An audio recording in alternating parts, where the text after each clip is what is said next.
What's going on, guys? Babs here.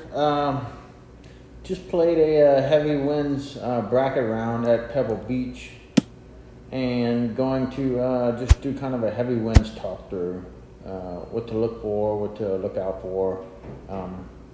Obviously, right here we don't want to go in the rough, but unfortunately, we did go in the rough. So, not the end of the world. Obviously, it's just a matter of knowing your rough numbers, knowing what club you can hit out of the rough, and making sure that you compensate that for your aim. So I had a pretty good rough number here, and I was just able to punch it up there and turn it into a nice shot. So you may be in the rough, but it's not the end of the world. Just make sure that you have a good idea of how you want to hit it.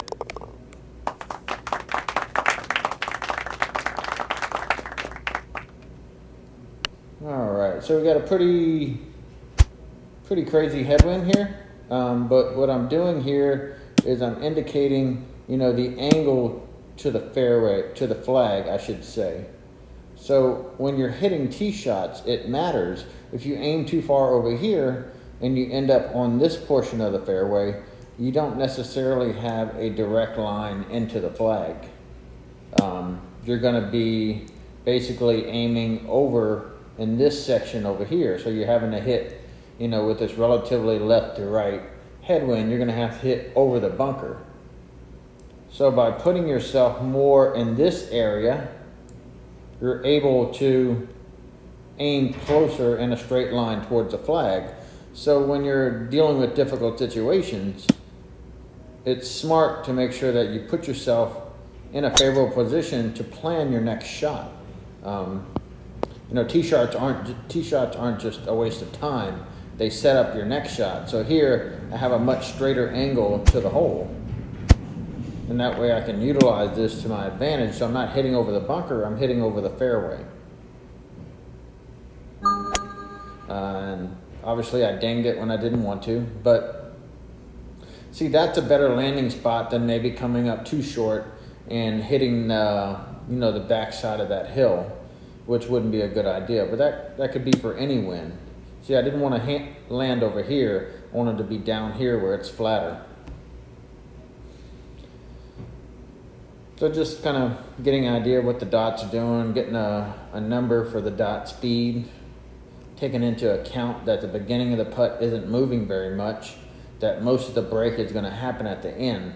So I can't aim for the end. It'll go completely over the hole.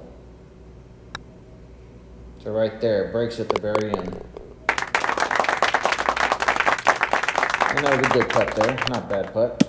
So here we got a pretty wicked tailwind. We're just going to throw it way out here, full backspin, and let the apex of the shot carry my ball much farther than it would normally carry. So, 141 feet of apex threw the ball all the way over here.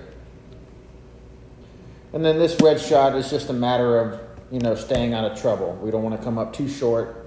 We don't want to go too long.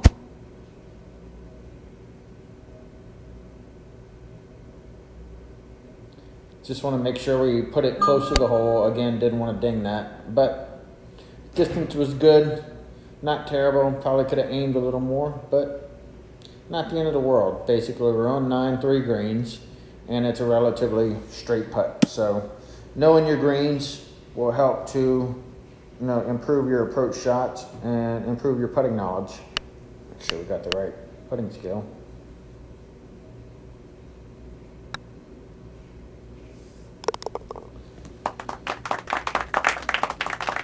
So it's off to a good start. Now here we have a pretty wicked tailwind. Again, putting myself in a position on the fairway where I want to have enough clearance to get over the bunker and get in line with what I'm looking for. So in this instance, if I were to calculate this shot, it could be several different options. It's just a matter of what you want to hit. So if I were to calculate this, I could hit a top spin 75 wedge. But sometimes the top spin, you lose apex, you lose elevation. It kind of nosedives downward. So what I would rather do to prevent that from happening and maybe not having enough power is I'm hitting a punch shot that flies lower, even though it doesn't nosedive, it flies through the shot. And that will help me cut through this 27-mile-an-hour wind. So that's my game plan. I want to land it a little above the hole and see if I can't get it to come back. So nice punch shot, cut through the air. Land 70, rolls back a little bit.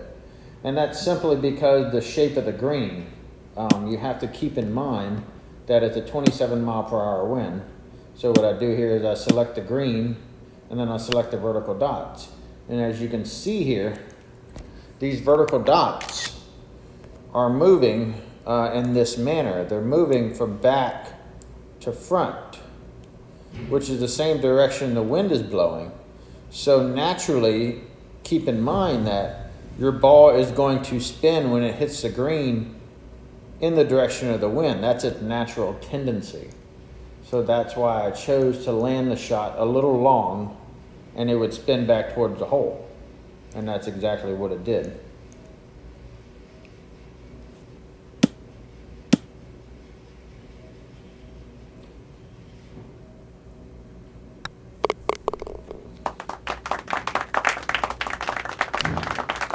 So here we have a pretty significant headwind, not the end of the world, but I don't want to hit a full backspin shot. I want to hit a half spin shot. And the reason being is because of the way this green is sloped. In case I have, a pretty serious missing, this is all uphill. And then the green slopes like so, downward like this, down in this area like that. So fortunately, we have a right to left wind, which is a good thing. We have a right to left wind, so we can bring it from the right to the left towards the hole. Now sometimes you can land it on a right to left wind on top of that hill and it'll venture back down towards the hole, just not as much depending on the green speed. So my plan here is to bring it out and let the misting do its job, and with my half spin shot, cut through the wind.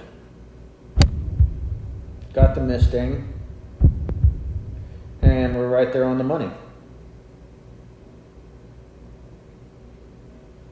So by using that misting, I can basically prevent the ball from rolling back down the green. So it helps the ball to stick to the green, which is nice.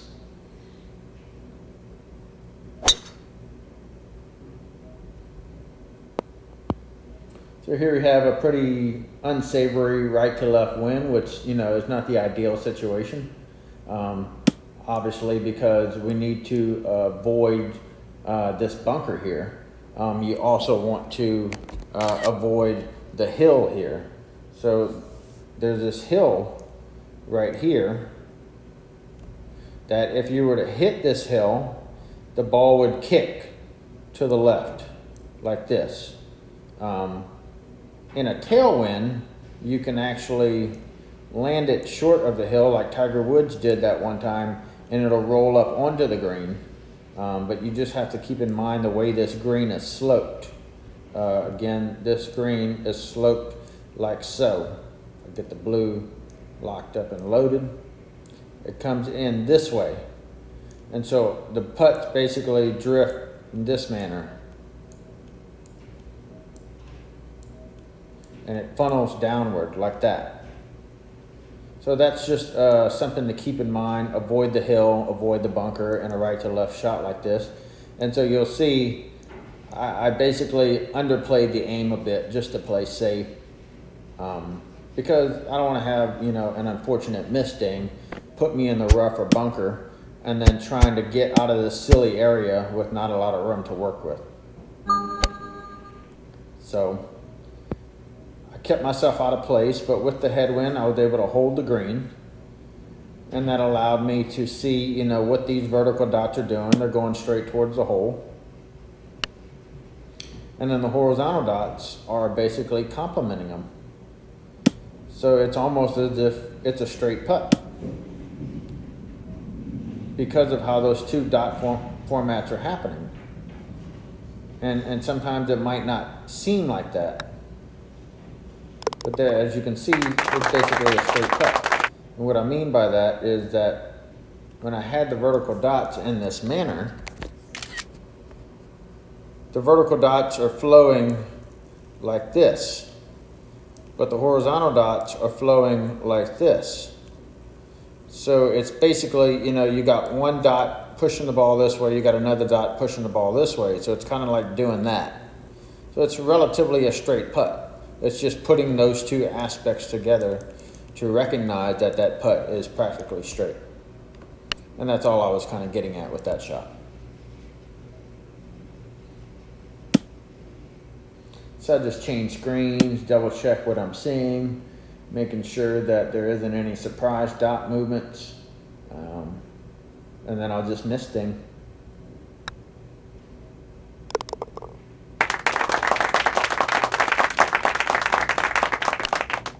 So here, pretty significant left to right wind.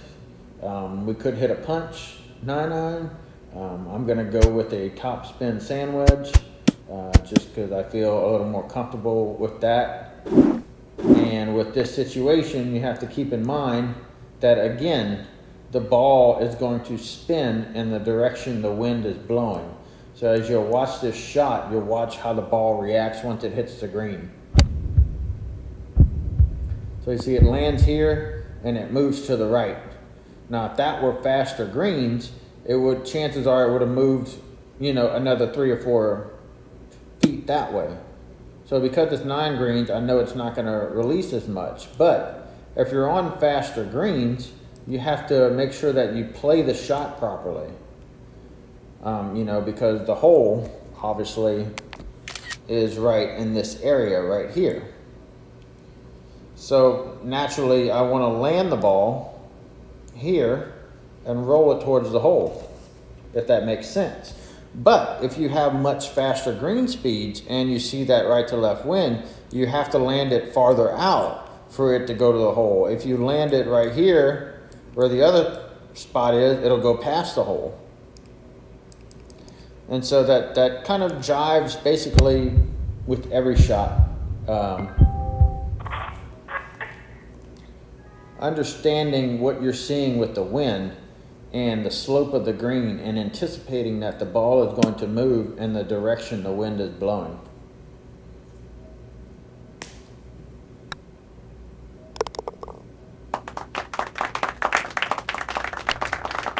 So here we have a pretty gnarly right to left wind, and already I see this wind and I'm thinking punch shot, simply because it's a heavy wind.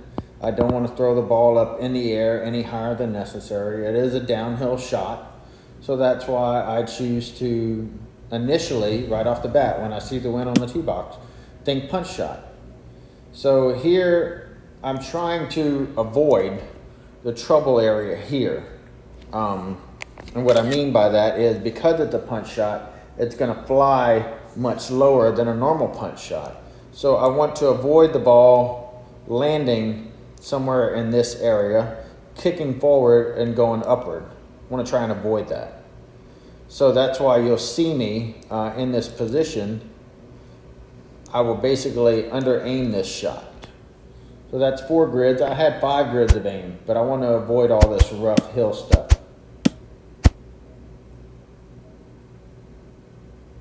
You can get dicey and try it. See, and it landed 182, so great yardage. I just kept myself out of trouble. Now with that kind of misting, if I knew I was gonna misting like that, I would have definitely aimed the aim that I was supposed to aim. But, you know, when you have a great round going, keep yourself out of trouble is kind of my motto in a sense like this. Especially since I'm a misting player. So again, here's another situation where, you know, I have some dot movements. And it's faster at the beginning, slower at the end. And so this putt is going to start off in a break and then drift. And then you'll see, I will check the vertical dots to see what's happening then. So that's what's happening with the vertical dots. They're actually feeding towards the hole. And what I mean by that is that these vertical dots are starting here at the ball and they're moving this way. And so you have to see that the path of the ball is going to be out and then in. And the horizontal dots are moving this way. So they create this X right here, if that makes sense. They create this X right here. And that's basically a cross section of how this putt is going to happen. So when I'm looking at this putt, I check out the dots at the very beginning of my feet and understand that that's going to start the initial break, but then the ball is eventually going to die.